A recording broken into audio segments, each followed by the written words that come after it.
తర్వాత ఈ మహానాడుకి జూనియర్ ఎన్టీఆర్ కూడా వస్తున్నారన్నటువంటి ప్రచారం చాలా ఎక్కువగా అందుకుంది. అది మీ వరకు వచ్చే ఉంటుంది, అవునా? అయితే జూనియర్ ఎన్టీఆర్ వస్తాడు, మా తెలుగుదేశం పార్టీ చుప్పలు చూసేస్తుంది, మా తెలుగుదేశం పార్టీకి ఇక్కడ తిరుగులేదు అనేటువంటి భ్రమలు కలలు కంటున్నారు తెలుగుదేశం పార్టీ. జూనియర్ ఎన్టీఆర్ వస్తే ఏమవుతుందండి?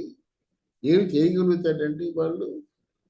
మీరు ఏదైనా ఇప్పుడు అప్పుడు అన్నట్టుగా ఏదో ఇండస్ట్రీస్ వచ్చినా, పరిశ్రమలు వచ్చినా, అన్ఎంప్లాయ్మెంట్ సాల్వ్ చేసినా, వైద్యం చేసినా, ఇంకేదైనా ప్రజలకి బాగా ప్రజలు మెచ్చుకునే ప్రయత్నాలు చేసి దాంట్లో సక్సెస్ అయ్యారంటే మీ పార్టీ నిలబడుతుంది.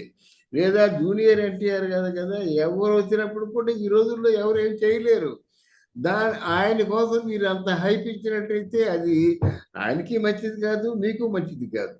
ఇప్పుడు నేను ఏమీ లేకుండా వేగ్గా చెప్తున్నాను, జూనియర్ ఎన్టీఆర్ ఈ మహానాడు సభకి రాడు.